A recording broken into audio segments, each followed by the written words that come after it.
राम राम किसान भाइयों, गुरु कृपा नर्सरी एवं टिश्यू कल्चर में आप सभी का बहुत बहुत स्वागत है। साथियों, आज हम उसी केले के प्लाट पर खड़े हैं जहां पर हमने पहले आपको खेत की तैयारी से लेकर पौधों की ट्रांसप्लांटिंग तक की पूरी प्रोसेस दिखाई थी। यदि आपने पिछला वीडियो नहीं देखा है तो आप पिछले वीडियो को जरूर देखें ताकि आपको खेत की तैयारी से लेकर हमने पौधों की जो ट्रांसप्लांटिंग की है उसकी पूरी जानकारी आपको मिल सके। साथियों, आज इस वीडियो के माध्यम से हम आपको बताने वाले हैं कि केले के पौधों को लगाने के बाद हमने इसमें कौन कौन सी गतिविधियां की है, जैसे water management, drenching, fertigation, spray, top filling आदि जो हमने इसमें गतिविधियां की है उसके बारे में हम आपको बताने वाले हैं। साथियों, केले के पौधे लगाने के बाद हमें सबसे पहले ध्यान देना पड़ता है वाटर मैनेजमेंट पर।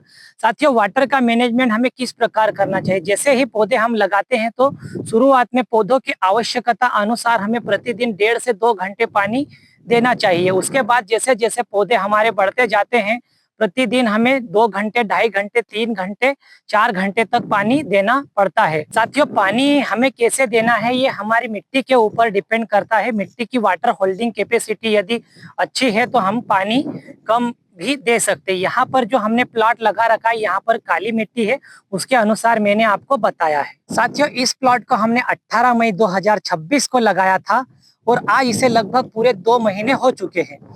इस प्लॉट में हमने अभी तक 3 प्रकार की ड्रेंचिंग कर दी है। साथियों, पहली ड्रेंचिंग हमने पौधों को लगाते समय की है, जिसमें हमने माइकोराइजा, एमिनो एसिड और कैल्शियम नाइट्रेट का घोल बनाकर प्रति पौधे में 200 ml के हिसाब से की है। साथियों, दूसरी ड्रेंचिंग हमने पौधों को लगाने के 5 दिन बाद की है, जिसमें हमने पहला प्रोडक्ट एक बायो फंगिसाइड का प्रयोग किया है, trichoderma viride, bio fertilizer, PSB, humic acid, fulvic acid और साथ ही साथ एक इंसेक्टिसाइड का प्रयोग किया है, थाइमेथोक्सोम 25%। इसका भी घोल बनाकर हमने 200 ml प्रति पौधे के हिसाब से डाला है। साथियों, तीसरी ड्रेंचिंग हमने पौधों को लगाने के 15 दिनों बाद की है, जिसमें हमने गाय के ताजा गोबर का प्रयोग किया है, fertiliser 19-19, humic acid, amino acid और साथ ही साथ मोलासेस का भी हमने इस ड्रेंचिंग में प्रयोग किया है। साथियों, फर्टिगेशन की बात करें तो हमने यहाँ पर पौधों को लगाने के 8 दिनों बाद स्टार्ट कर दिया था, जिसमें हमने अलग अलग प्रकार के उर्वरकों, माइक्रोन्यूट्रिएंट आदि का प्रयोग किया है, जैसे calcium nitrate, amino acid, fulvic acid, urea 24-24, 13-40-13, magnesium sulphate, ammonium sulphate, micronutrient, boron और पोटास जैसे उर्वरकों का प्रयोग एक एक दिन के इंटरवल पर हमने किया है। साथियों, आगे बात आती है प्लांट प्रोटेक्शन की। तो हमने प्लांट प्रोटेक्शन के लिए जैसे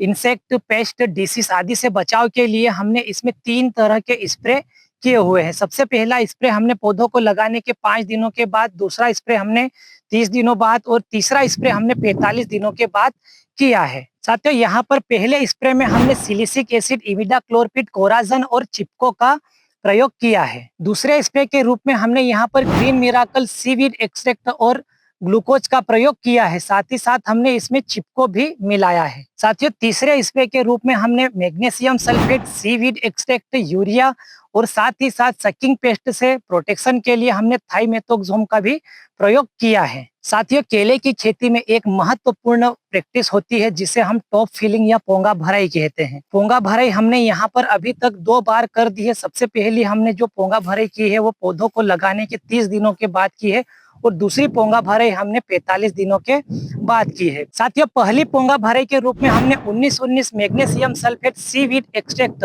और साथ ही साथ स्टेम इलोंगेशन के लिए हमने जिब्रेलिक एसिड का भी प्रयोग किया है। साथियों, इस प्लॉट पर हमारा ये पार्ट 2 है और जिसमें हमने आपको बताया है केले की ट्रांसप्लांटिंग से लेकर आज तक जो जो हमने गतिविधियां की है, जो जो हमने एक्टिविटी की है उसके बारे में।